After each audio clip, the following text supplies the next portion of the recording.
பார்வையாளர் அனைவருக்கும் தமிழம் மலையொலியின் அன்பு வணக்கம். இன்று நாம் பார்க்க இருக்கின்ற தலைப்பு முருகன் குறித்த விவாதத்தில் பேசி இருக்க வேண்டிய ஆதாரங்கள் என்ன, பேசப்படாமல் போன ஆதாரங்கள் என்ன என்பது குறித்து தான் நம்ம பேச இருக்கிறோம். குறிப்பாக பாரிசாலன் அவர்களும் பொலிடாக்ஸ் யூடியூப் சேனலை சேர்ந்த ஒரு தம்பியும் பேசிய ஒரு காணொலி பதிவு, கிட்டத்தட்ட 1 மணி நேரம் 29 நிமிடம் உள்ள ஒரு முழுமையான காணொலி பதிவை பார்க்க நேர்ந்தது.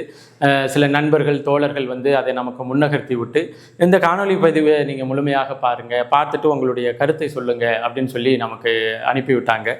அதன் அடிப்படையில் அந்த முழுமையான காணொலி பதிவை பார்த்தேன். குறிப்பாக அந்த காணொலி பதிவை பார்த்த பிறகு அந்த காணொலி பதிவில் விவாதத்தில் ஈடுபட்ட இருவருக்கும் நம்ம ஒரு வாழ்த்தை சொல்லிவிட வேண்டும் என்ற அவசியம் நமக்கு தெரிந்தது. அதனால் அவங்களுக்கு வாழ்த்துக்களையும் நான் சொல்லிடுறேன். ஏன் இந்த வாழ்த்தை சொல்கிறோன்னா, இந்த காலகட்டத்தில் இப்படி ஒரு கடினமான ஒரு பொருளை எடுத்து விவாதிக்க வேண்டும் என்ற அந்த நிலை, கூடுதலாக தான் செய்து கொண்ட வலிமையான முயற்சி, அந்த ஒரு பொருளை விளக்கி சொல்லிடணும் அப்படிங்கிறதன் அடிப்படையில் 2 பேரும் எடுத்துக்கொண்ட வலிமையான முயற்சியை நான் பாராட்டுறேன். முழுமையாக அந்த காணொளி பதிவை பார்த்த வகையில் சில கேள்விகள், சில பதில்கள், இந்த பதில்களுக்கு உரிய கேள்விகளா அல்லது கேள்விக்குரிய பதில்களா அப்படிங்கிற ஒரு ஐயப்பாடு இருந்தது. அதற்கு காரணம் என்னென்னா, ஒரு கருப்பொருளை நேர்மையோடு 2 பேரும் அணுகாமல், இது நான் கேட்குற கேள்வி தான் சரின்னு இவர் இந்த இடத்துலையே நின்னதும், அவர் தான் சொல்கிற பதிலை ஒரு கன்வின்சிங்காக சொல்லாததும் அந்த முழு விவாதத்திலேயே நமக்கு தெரிஞ்சது. மற்றபடி அவர்கள் எடுத்துக்கொண்ட முயற்சிக்கு நம்மளுடைய பாராட்டுக்களை நம்ம சொல்லிடுறோம்.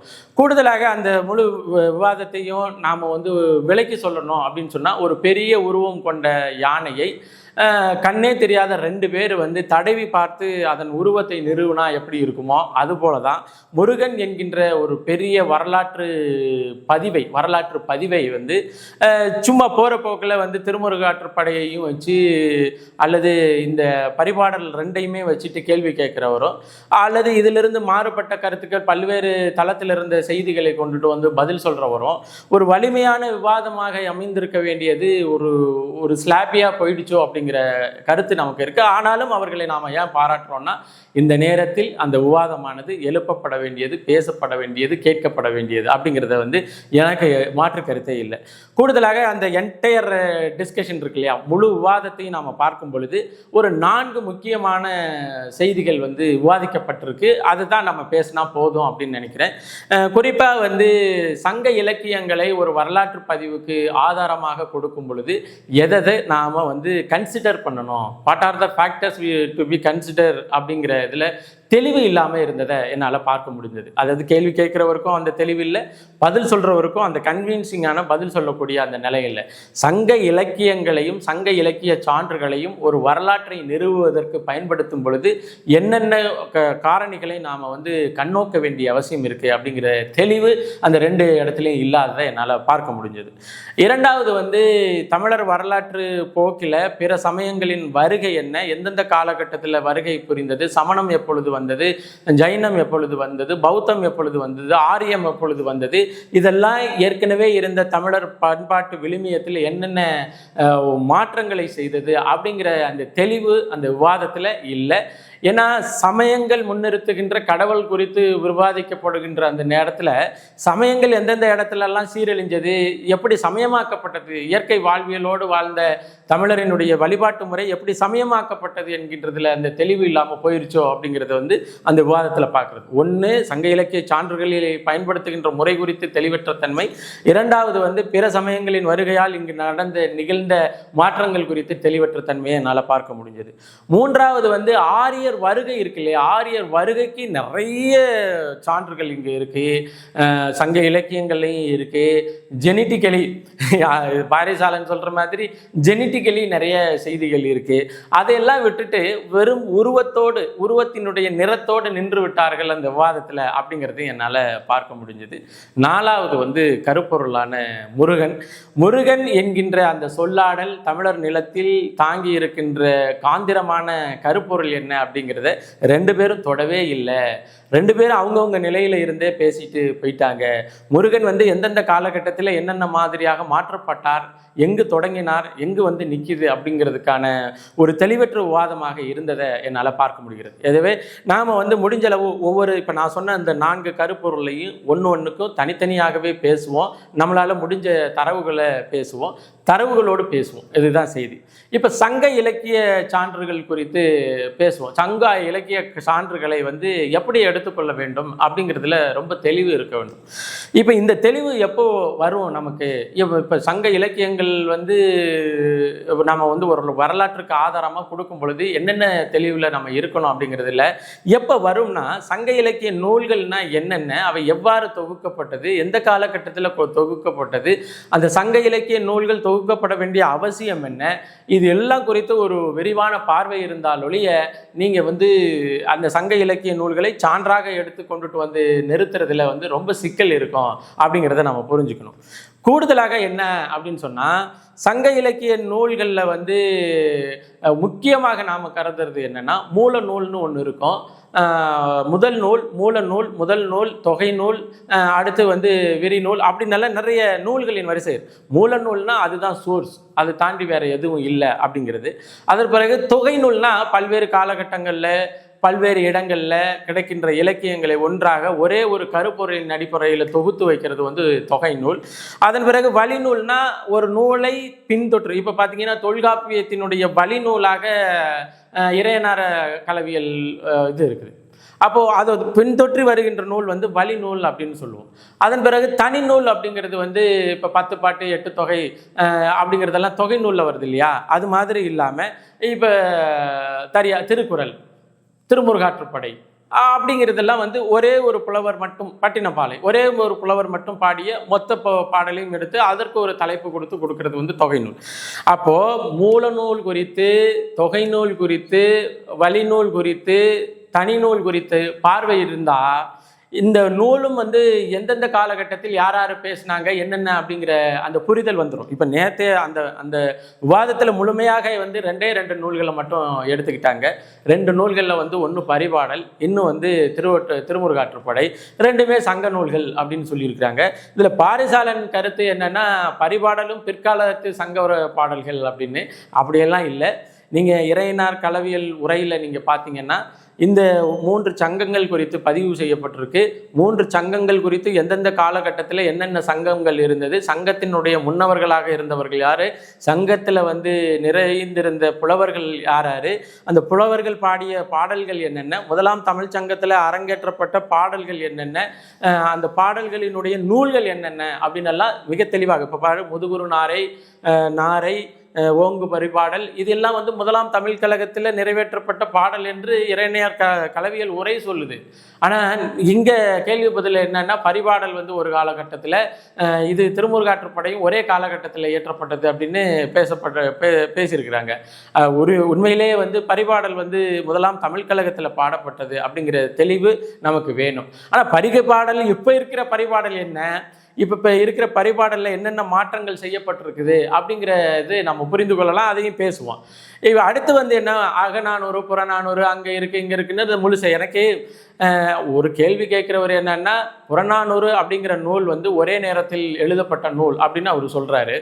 பதில் சொல்கிறவர் வந்து ரொம்ப தெளிவாக அது ஒரு தொகை நூல், ஒரு தொகை நூலில் வந்து ஒரே ஆள் எழுதப்பட்டதில்லை, ஒரே நேரத்தில் எழுதப்பட்டதில்லை.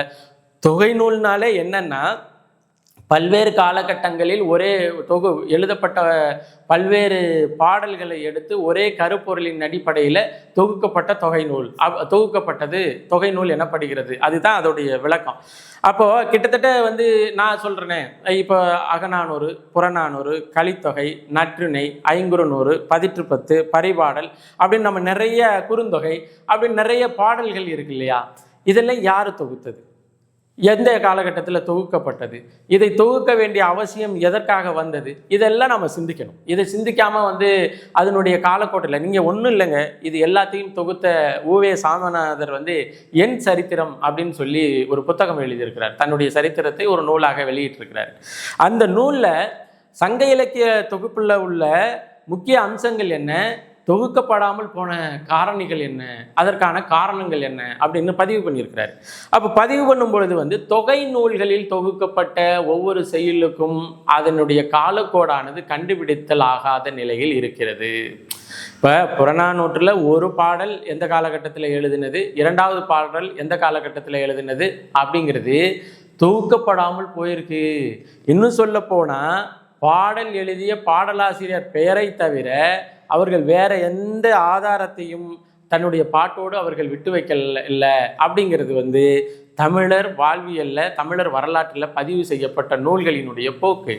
அப்போ நீங்கள் அகநானூறு, புறநானூறு இது எல்லாம் ஒரு காலகட்டம் என்று நீங்கள் நினைக்கக்கூடாது. ஏன்னா ஏன் நூல்களை தொகுத்து வைக்க வேண்டும் என்ற நிலையே எப்போ வருதுன்னா, முதலாம் தமிழ் கழகம் வந்து முடிஞ்சு போயிடுது.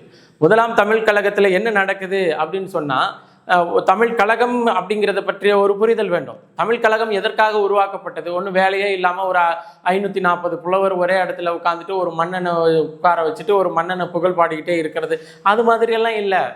ஒரு பறந்து விரிந்த ஒரு சமுதாயத்தில் ஒரு நிலப்பரப்பில் பல்வேறு மொழி புலமை உள்ளவர்கள் தங்களுடைய மொழி புலமையின் அடிப்படையில் இலக்கியத்தை ஏற்றிட்டு வரும் பொழுது எல்லா புலவர்கள் மத்தியிலும் சரிபார்க்கப்பட்ட இடம்தான் சங்க இலக்கியம். சங்கத்தில் வந்து ஒரு இலக்கியம் பாடப்பட்டு மற்ற புலவர்களால் ஏற்றுக்கொள்ளப்பட்டால் அது சங்கத்தால் ஏற்றுக்கொள்ளப்பட்ட சங்க பாடல் என்ற முத்திரை குத்தி, அந்த முத்திரையின் அடிப்படையில் அந்த பாடல் வந்து பல நூறு படிகளாக படியெடுக்கப்பட்டு அந்த படிகள் ஒவ்வொரு பாணர் கையிலும் கொடுக்கப்பட்டு அந்த பாணர் அந்த படிகளை எடுத்துட்டு போய் அந்த நாடு முழுமைக்கும் உள்ள இடங்கள்ல பாட்டு பாடுறது தான் அந்த சங்கத்தினுடைய பணி. அப்போ அவங்கெல்லாம் அதெல்லாம் தொகுத்து வைக்கல. ஒரு சங்க இலக்கியம் வந்து ஒரு பாடல் வந்து சங்கத்தில் அரங்கேற்றப்பட்ட பிறகு பாடலினுடைய ஒரு படி சங்கத்தில் இருந்தும் மீதி அத்தனை படிகளும் அந்த மக்கள் வாழுகின்ற எல்லா பரப்பளவுக்கும் கொண்டுட்டு போய் மக்களாக கருத்தாது பரப்பப்பட்டது. அப்படிதான் சங்கம் அந்த வேலையை தான் செஞ்சது. முதலாம் தமிழ் கழகம் வந்து கடலில் அடித்து செல்லப்பட்ட பிறகு அந்த கடல்கோளின் பின்னாடி வந்து புதிய தமிழ் கழகத்தை உருவாக்கியவர்களுக்கு ஒரு நோக்கம் இருந்தது. இதை இப்படியே விட்டுட்டு போக போக எல்லாம் அடிச்சுட்டு போயிடுது, அதன் பிறகு வந்து கிடைக்கிற பாடல்களை தொகுத்து வைக்க வேண்டும் என்ற எண்ணம் வந்தது. அப்போதான் முதலாம் தமிழ் கழகத்தில் பாடப்பட்ட பரிபாடலும் முதுகுரு நாரையும் இரண்டாம் தமிழ் கழகத்தில் எஞ்சிவையாக துவக்கப்பட்டது. இப்போ முதுகுரு நாரைன்னு ஒரு காப்பியம் இல்லை, காலத்தால் மூத்த காப்பியம்ங்கிறது வந்து முதுகுரு நாரை, அது இப்போ இல்லை, நம்மள்கிட்ட இல்லை. இப்பயும் பாருங்களேன், பரிபாடலில் வந்து 72 பாடல்கள் என்று பரிபாடல் குறித்து இறையனார் அகப்பொருள் பதிவு செய்த பொழுது சொல்கிறாங்க. ஆனால் இப்பொழுது இருக்கிறது 22 பாடல் தான். அந்த 22 பாடலும் பிற்காலத்தில் சேர்க்கப்பட்டவை நிறைய இருக்குது, என தொகுக்கப்பட்டது பின்னால். அப்போ நீங்கள் பரிபாடல்ங்கிறது வந்து என்னமோ வந்து இது பரிபாடல் உண்மை 72 பாடலில் 22 பாடல் தான். 22 பாடல்லையும் அதிகமாக திருமால் பற்றி சேர்க்கப்பட்டிருக்குன்னா பரிபாடலினுடைய நிலைமை என்ன இருக்குது அப்படின்னு பார்க்கணும். அப்போ காலம் குறித்து, இது சங்க இலக்கியங்களினுடைய காலக்கோடு குறித்து நாம் ரொம்ப கவனமாக இருக்க வேண்டியது இருக்குது. முருகன் குறித்த பதிவுக்கு வந்து நீங்கள் நிறைய நூல்களை எல்லாம் நான் ஏற்கனவே நம்ம சொல்லியிருக்கேன். அது முருகன் குறித்து பேசும் பொழுது நம்ம போவோம். இந்த காணொலி பதிவு வந்து சங்க இலக்கியம் தொகை நூல்னா என்னென்னா பல்வேறு காலகட்டத்தில் வாழ்ந்தவர்கள். இப்போ அகநானூற்றில் 400 பாடல் தான் ஒரு புலவன் எழுதியிருப்பானா? ஒரு புலவன் இல்லை. அந்த காலகட்டத்தில் ஒரு கிட்டத்தட்ட முதலாம் தமிழ் கழகம் வந்து தண்ணியில் போக விட்டு இரண்டாம் தமிழ் கழகம் உருவாக விட்டு 400 பாடல்கள் தான் தொகுக்கப்பட்டிருக்குமா? 400 புலவர்கள் தான் 400 பாடல்கள் தான் பாடினாங்களா? அப்படியெல்லாம் இல்லை. அது 4000 பாடல்கள் பாடப்பட்டிருக்கலாம், 4 லட்சம் பாடல்கள் பாடப்பட்டிருக்கலாம். ஆனால் தொகுக்கும் பொழுது கிடைத்தது வெறும் 400 பாடல்கள். அதனால தான் அதை எடுத்து 400ன்னு வச்சிருக்கிறாங்க. சரிங்களா? இப்போ அகப்பொருள்னா தலைவன் தலைவியினுடைய காதல் குறித்து பேசுகின்ற திணை ஒழுக்கம் குறித்தான பண்பியல்புகளோடு பண்ணோடு அமைந்த ஒரு பாடலுக்கு வந்து அகப்பொருளில் சேர்த்துருவாங்க. அதே புறப்பொருள், ஒரு மன்னர் வந்து சண்டை போட்டுக்கிட்டுறாங்க, மன்னர்களினுடைய போர்த்திறன் குறித்து, ஒரு தலைவனுடைய போர்த்திறன் குறித்து பேசுகின்ற புறநானூறு வந்து வெறும் 400 சண்டை தான் நடந்திருக்குமா? 400 மன்னர்கள் தான் சண்டை போட்டிருப்பாங்களா? கிட்டத்தட்ட 15,000 20,000 ஆண்டுகள் வரலாற்றை வந்து இலக்கியத்தில் தொகுக்கும் பொழுது வெறும் 400 பாடல்கள் தான் கிடைச்சிருக்குமா? அப்படி இல்லை. 400 பேர் தான் போட்டிருப்பாங்க. அப்படி இல்லை, 4 லட்சம் பேர், 40,000 பேர், 4 லட்சம் பேர் கூட அகநானூறு குறித்த புறம் மனிதனினுடைய, அதாவது தமிழரினுடைய வீரம் குறித்து பாடியிருக்கலாம். ஆனால் தொகுக்கும் பொழுது அந்த 400 பாடல் தான் கிடைச்சது. அந்த 400 பாடல்லையும் 399 பாடல் தான் உண்மையிலேயே இலக்கியத்திலிருந்து எடுக்கப்பட்டது. ஏன்னா நீங்கள் பாருங்கள், நற்றிணை, கலித்தொகை, பரிபாடல், குறுந்தொகை, அகநானூறு, புறநானூறு, இந்த தொகை நூல்கள் எல்லாத்திலையுமே கடவுள் வாழ்த்து பகுதி வரும். கடவுள் வாழ்த்து பகுதியை பார்த்தீங்கன்னா பாரதம் பாடிய பெருந்தேவனார்னு. அது என்னடா எல்லா நூல்களையும் ஒரே ஒரு ஆள் பாட்டு வருது, எப்பட்றா வந்து ஒரே ஒரு ஆள் எல்லா காலத்திலையும் கடவுள் வாழ்த்து பாடினாரா அப்படிங்கிற கேள்வி கேட்டால் இலக்கியத்தினுடைய காலக்கோடு குறித்தான கேள்வி உங்களுக்கு வந்துடும். அப்போ வந்து உவேசா அவர்கள் தொகுக்கும் பொழுது அவர் வந்து ஒரு கடவுள் நம்பிக்கை உள்ளவர்.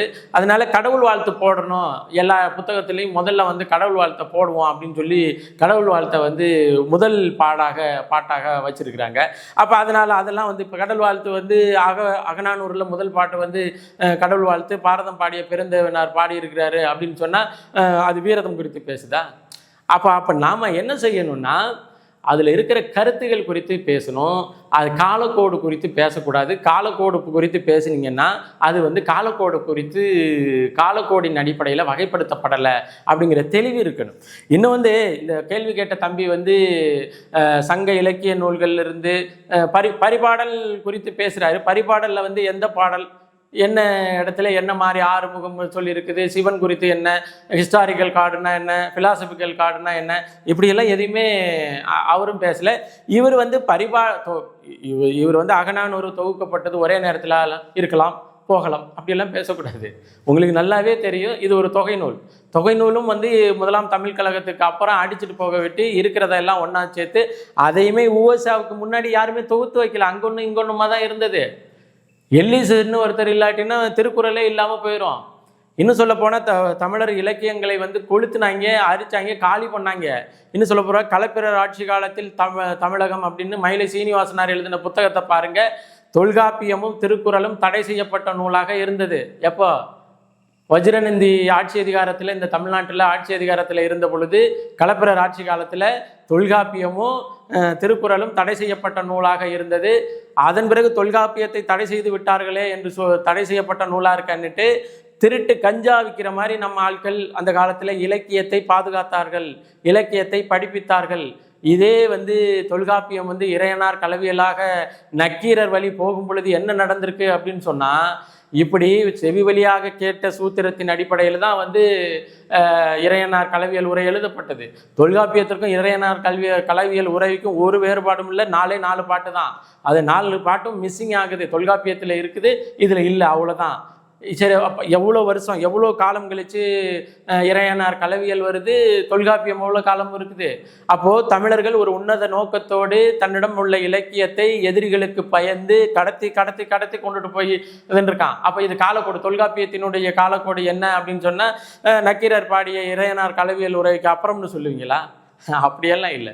அப்போது வரலாற்றை நீங்கள் அணுகும் பொழுது இந்த தொகை நூல் குறித்த புரிதல் இருக்க வேண்டும். தொகை நூல் தொகுக்கப்பட்டவை பல்வேறு காலகட்டங்களில் இப்போ பட்டினப்பாலை அப்படின்னா ஒரே வாரில் எழுதினது. ஆனால் நீங்கள் அகநானூறு புறநானூற்றில் பாலை திணையில் இருக்கிற எல்லா பாடலும் ஒவ்வொரு பாடலும் ஒவ்வொருத்தர் எழுதினது, பல்வேறு காலகட்டத்தில் எழுதினது. அப்போ அகநானூறு இயற்றப்பட்ட ஆண்டு தேதி என்னன்னு கேட்பீங்களா? அப்படியெல்லாம் இல்லை. தொகுக்கப்பட்ட ஆண்டுக்கு தேதி என்னன்னு கேட்டால் கூட அதற்கு சான்று இருக்குது. அப்போ அந்த கேள்வியை இதுலேயும் பார்த்தீங்கன்னா நிறைய, நான் இப்போ இந்த காணொலி பதிவினுடைய இறுதியில் சில நூல்களை உங்களுக்கு காமிக்கிறேன். அந்த விவாதத்தில் பேசியிருக்க வேண்டிய நூல்கள் என்ன கருத்தின் அடிப்படையில் பேசியிருக்கணும், என்ன கருத்தின் அடிப்படையில் பேசாமல் விட்டாங்க அப்படிங்கிறத சொல்கிறேன். இப்போ இந்த காணொலி பதிவை பொறுத்த வரலையும் சங்க இலக்கியங்களை சான்றுகளாக நாம் வைக்கும் பொழுது அந்த சான்றுகள் வந்து காலக்கோடின் அடிப்படையில் தொகுக்கப்பட்டதல்ல. நீங்கள் பரிபாடல் காலத்தால் முந்தியது, பரிபாடலில் உள்ள கருத்துக்கள் பிற்காலத்தில் சொருகப்பட்டது. 72 பாடலும் இருந்திருந்தால் பரிபாடல் என்ன கருத்து இருந்திருக்குன்னு சொல்லலாம். ஆனால் இப்போ இருக்கிறது வெறும் 22 பாடல் தான். 22 பாடலுமே திருமாலை பற்றி அதிகமாக இருக்குது. நீங்கள் திருமாலை பற்றி அதில் இருக்குது, வைகை அணையை பற்றி இருக்குது. இதே வைகை அணையின்ல வந்து பிராமணர்கள் வந்து யாகம் வளர்க்குறதுக்கு அந்த குப்பை கூலங்களை போட்டு எரிச்சுக்கிட்டு இருந்ததாகவும், அந்த வைகை நதியில் நீராடி கொண்டு வருகின்ற தமிழ் பெண்கள் அந்த யாகத்தை வளர்க்குறதுக்கு மூட்டிய நெருப்பில் தன்னுடைய சேலையை உலர்த்தி கொண்டு போனதாகவும் இதே பரிபாடலில் இருக்குது. வைகை நதி குறித்த பதிவு இல்லை. இப்போ அதெல்லாம் என்ன சொல்கிறீங்க? வானியல் சாஸ்திரம் குறித்து பரிபாடலில் இருக்குது. அப்போது இருக்கின்ற பரிபாடலில் இடைச்செருகள் அற்ற பரிபாடல்களை எடுத்துக்கிட வேண்டியதை தவிர முருகனையே பரிபாடலையே சொல்லணும், பரிபாடலையே எதுக்கு சொல்லணும்? அதுக்கு முன்னாடியே உள்ள நீங்கள் முருகனை மேஜிக் மேனாக நினச்சி கொண்டுட்டு போய் ஒரு பேசுறது, அதுக்கு கேள்வியாளர் தம்பி வந்து ஒரு சங்க இலக்கியம் படித்தவர் அப்படின்னு சொல்கிறாப்புல, சங்க இலக்கியங்கள் லிட்ரேச்சர் படித்தவர்னு பேசிக்கிறாங்க. லிட்ரேச்சர் படித்ததற்கான எந்த ஒழுங்கும் அந்த கேள்வியாளர்கிட்ட இல்லை. ஏன்னா அவர் திருமுருகாற்றுப்படை எந்த காலகட்டத்தில் இயற்றப்பட்டது அப்படிங்கிறதே தெரியல. இன்னொன்று, தமிழர் இலக்கியத்தில் உள்ள அறிவியல் குறித்து எந்த வித புரிதலும் அந்த கேள்வி கேட்ட தம்பிக்கு இல்லை. அப்போ நாம் இந்த காணொளி பதிவில் நாம் சொல்ல நினைக்கிறது, சங்க இலக்கிய சான்றுகள் நீங்கள் காலக்கோட்டின் அடிப்படையில் தொகுக்கப்பட்ட நூல்கள் இல்லை. எதுவுமே காலக்கோட்டின் அடிப்படையில் தொகுக்கப்பட்டதில்லை. தனிநபர்களுடைய நூல்களை தவிர ஒன்று தொகை நூல். நீங்கள் மூல நூல்னு பார்த்தீங்கன்னா இப்போ தொல்காப்பியமே வந்து எல்லோருடைய கருத்தையும் ஒன்றாக வந்து தொல்காப்பியர் தொகுத்தார் தான். அது ஒரு தொகை நூல் தான். அதன் பிறகு இந்த 8 தொகை நூல்களை தான் நீங்கள் எடுத்துகிட்டு போகிறீங்க. பரிபாடல், ஐங்குறுநூறு, 18, அகநானூறு, புறநானூறுன்னு. இது எல்லாமே தொகை நூல்கள், தொகுக்கப்பட்ட நூல்கள். பல்வேறு காலகட்டங்களில் பல்வேறு புலவர்கள் எழுதிய நூல்களை வந்து தொகுத்தது. அப்போ இதில் வந்து அவர் அந்த காலத்தில் வாழ்ந்தவர், இவர் இந்த காலத்தில் வாழ்ந்தவர், காலங்கள்லாம் இல்லை, அதில் உள்ள கருத்து மட்டும்தான் நீங்கள் பதிவு செய்ய முடியும். அடுத்து காணொளி பதிவில் நாம் ஆரியருடைய வருகை எந்த காலகட்டத்தில் இருந்தது, என்னென்ன நூல்கள் குறித்து அதை பற்றி பேசுது. இன்னும் சொல்ல போனால் இந்த பிற சமயங்களினுடைய தாக்கங்களில் இந்த தமிழ்நாட்டில் இருந்த தமிழர்கள் மத்தியில் இருந்த வழிபாட்டு முறை என்னென்ன சீரழிவுக்கு உள்ளானது என்பது குறித்து நம்ம பேசுவோம். இப்போ இந்த நூல்கள் குறித்து சில செய்திகளை மட்டும் நான் உங்களோட பகிர்ந்துக்கிறேன். அந்த விவாதத்தில் வந்து முருகன் குறித்து சேய் அது குறித்தெல்லாம் பேசியிருந்தாங்க. மாசோ விக்டர் அவர்களுடைய 2 புத்தகங்கள் வந்து நான் உங்களுக்கு காமிக்கணும்னு நினைக்கிறேன். இது வந்து ஒன்று வந்து சேயன், இன்னொன்று வந்து சேயோன். 2 புத்தகங்களும் மிக முக்கியமான புத்தகங்கள். நீங்கள் சிவன் பெற்ற மகனா முருகன் அப்படிங்கிற ஒரு கேள்வி இருக்கு இல்லையா, அந்த கேள்விக்கு பதிலாக நீங்கள் தேடணும் முயற்சி பண்ணிங்கன்னா இந்த புத்தகத்தை வாங்கி படிங்க. 2வது, அந்த பாரிசாலனுக்கும் அந்த தம்பிக்கும் நடந்த விவாதத்தில் ஜெனட்டிக்காக என்ன சொல்லுது, ஜெனட்டிக்கலி அப்படின்னு சொல்லியிருப்பாங்க. அந்த ஜெனட்டிக்கலாக என்னென்ன சொல்லுது, எந்தெந்த காலகட்டத்தில் எந்தெந்த ஸ்பீசிஸ் வந்து எந்தெந்த இடத்துலேருந்து வந்தது அப்படிங்கிறது உங்களுக்கு ஒரு புரிதல் வேண்டும் என்றால், the origin of first species, Charles Darwin அவர்கள் எழுதின புத்தகம். டார்வினுடைய இயற்கை தேர்வு கோட்பாடு, நேச்சுரல் செலெக்ஷன் ரூல் அப்படின்னு சொல்கிறோம் இல்லையா, அந்த புத்தகத்தை வாங்கி படிங்க.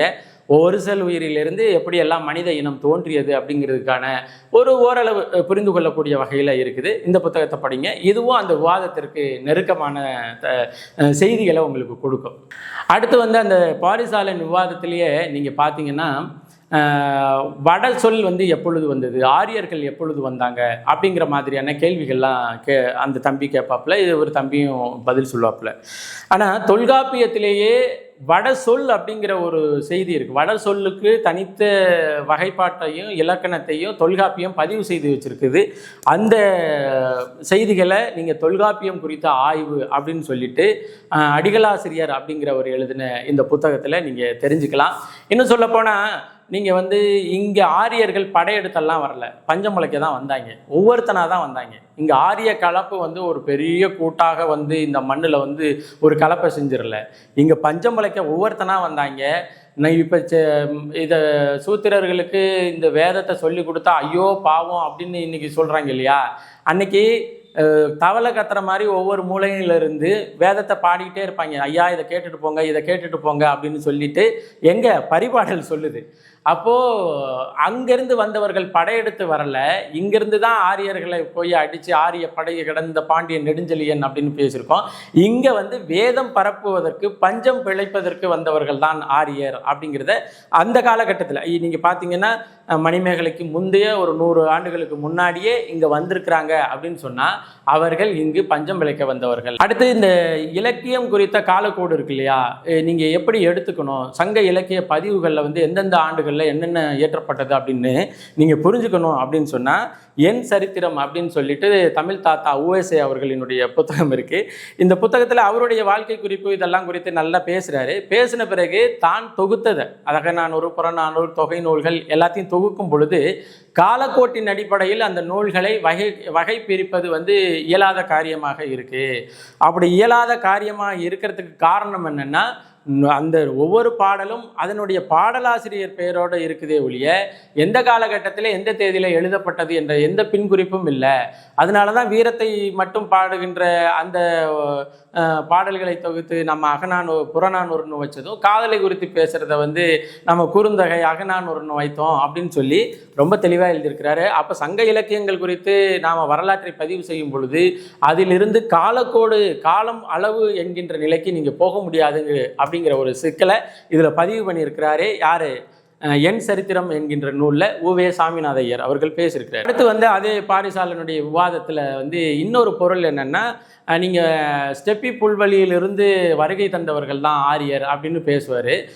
அதற்கு இல்லை, அவர் நீங்கள் அதை எப்படி சொல்கிறீங்க, நீங்கள் அதுக்கு வெள்ளையாக இருக்கிறாங்க, அப்போ நீங்கள் வெள்ளையாக அதனால நீங்கள் வெள்ளையாக இருக்கிறீங்களே அப்படின்னு கேட்க வந்ததை அப்படி கேட்காம பாலிசா கேட்பார்.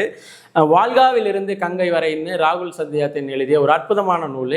இந்த நூலை நீங்கள் படித்தீங்கன்னா ஸ்டெப்பி புல்வெளியிலிருந்து இந்த ஆட்கள் எப்படி ஸ்டெப்பி புல்வெளிக்கு எப்படி போனாங்கங்கிறதுக்கு தனியாக ஒரு வரலாற்று நாகரிக பரவல்னு ஒரு நூல் இருக்குது.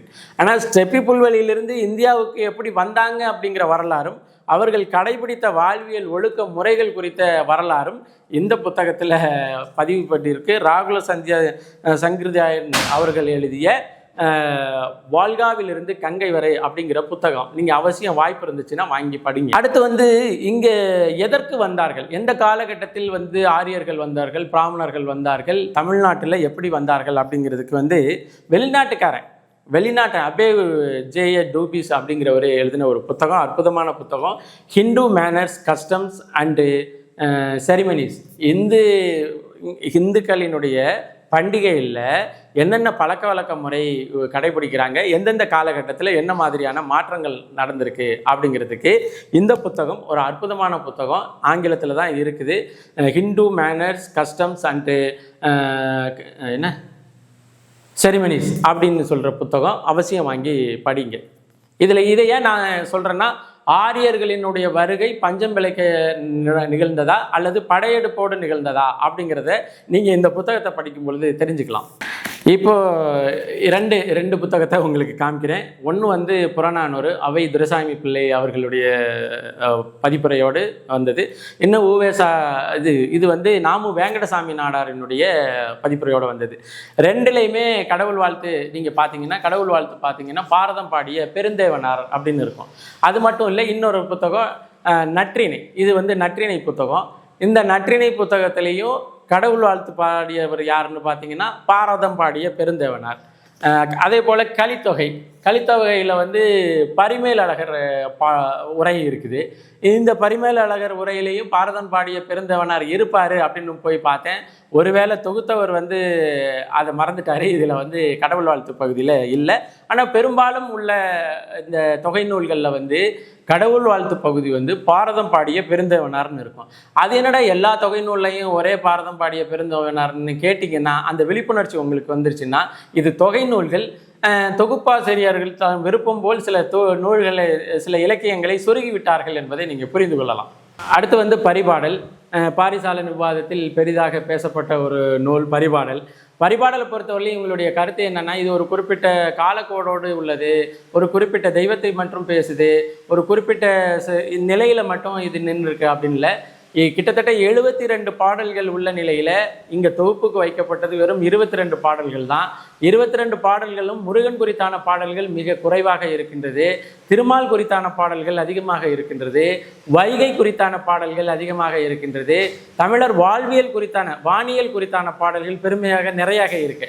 அப்போ இதிலிருந்து நீங்கள் முருகனுடைய இந்த சொல்லப்பட்ட கால கதைகளை குறித்தெல்லாம் பேசுகிறதே ஒழிய நீங்கள் இதை ஒரு பெரிய ஆவணமாக எடுத்துட்டு 6 தலை 12 கைகள் அப்படின்னெல்லாம் நீங்கள் கொண்டுட்டு வரக்கூடாது. அதில் நீங்கள் தெளிவாக இருக்கணும் அப்படிங்கிறதுக்கு தான்.